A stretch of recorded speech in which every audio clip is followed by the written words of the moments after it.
सपा अध्यक्ष अखिलेश यादव और सपा संरक्षक मुलायम सिंह यादव मैनपुरी पहुंचे। उन्होंने समाजवादी पार्टी के कार्यकर्ताओं से मुलाकात की, साथ ही उन्होंने विरोधियों पर जमकर हमला बोला। अखिलेश यादव ने कहा कि बीजेपी के राज में नींबू तक नहीं बच रहा है। साथ ही उन्होंने कहा कि आखिर अयोध्या में बच्ची के दुष्कर्म के आरोपियों पर कब बुलडोजर चलेगा। यानी उन्होंने साफ कर दिया है कि समाजवादी पार्टी किसी भी मुद्दे को लेकर उसे हल्के में नहीं लेगी और जमकर विरोधियों का मुकाबला करेगी। मैनपुरी में अखिलेश का जलवा, नेताजी के साथ पहुंचे अखिलेश, पुराने समाजवादियों से की मुलाकात, कार्यकर्ताओं में अखिलेश ने भरा जोश। अब 24 की तैयारी में जुटे अखिलेश, मुलायम और अखिलेश की जोड़ी दिखाएगी दम, विरोधियों का होगा हलकान, क्योंकि नेताजी ने संभाली है कमान।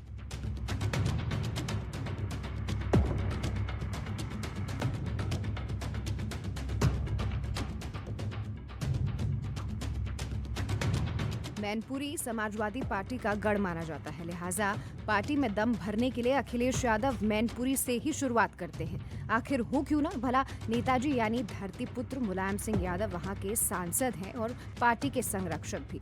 अखिलेश यादव और मुलायम सिंह यादव साथ मिलकर समाजवादी पार्टी के कद्दावर नेताओं से उन्होंने मुलाकात की और कई मुद्दों पर सपा के नेताओं से चर्चा भी की। पार्टी नेताओं से मुलाकात के बाद अखिलेश यादव ने बीजेपी पर जमकर हमला बोला। उनके बयान से ही साफ हो गया है कि समाजवादी पार्टी किसी भी चीज को हल्के में नहीं लेती है।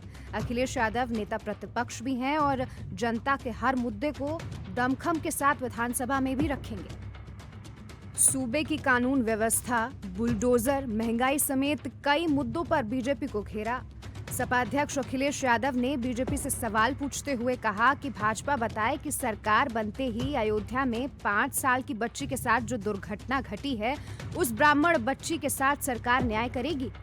प्रदेश भर में माफियाओं के अवैध कब्जे पर चल रहे बुलडोजर को लेकर अखिलेश यादव ने कहा कि बुलडोजर वहां क्यों नहीं चल रहा जहां बलात्कार की घटनाएं हो रही हैं। आज बीबीसी का कल मैंने कार्टून देखा, न्यायमूर्ति हटा करके बुलडोजर लग गया। क्या बुलडोजर न्याय देगा? और आखिरकार बुलडोजर वहां क्यों नहीं चल रहा है जहां पर बलात्कार की घटना हो रही, बैंक डकैती हो रही।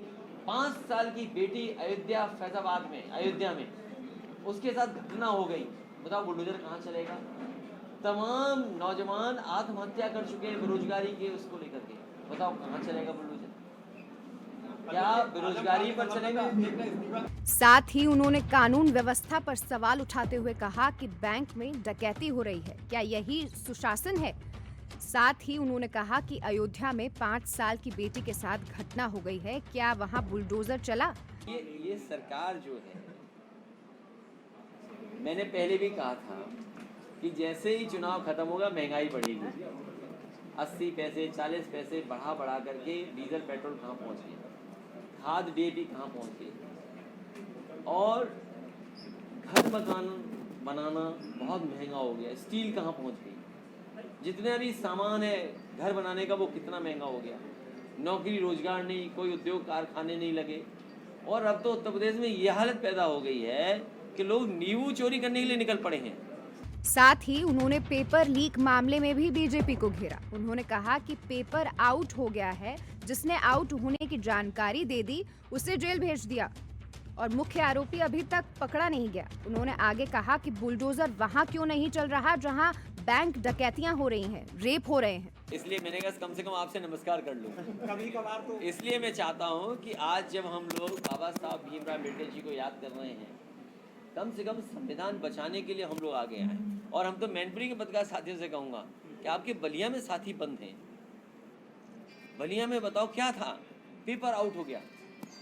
उन्होंने केवल खबर, सूचना और जानकारी दे दी तो उन्हें जेल में जाना पड़ा। सुनने में आया कि पेपर आउट वाला अभी भी गिरफ्तार नहीं हुआ। ये सरकार में पहली बार पेपर आउट नहीं हुआ है। न जाने कितनी परीक्षाएं रद्द हो चुकी हैं इस तरीके से। ये सरकार नौजवानों के भविष्य से खिलवाड़ कर रही है। और मैं नौजवानों से कहना चाहता हूँ, ये सरकार नौकरी और रोजगार देने वाली नहीं है। केवल आपको विज्ञापन पढ़ने को मिलेगा सुबह से अखबारों में कि आपको रोजगार और नौकरी मिल गई।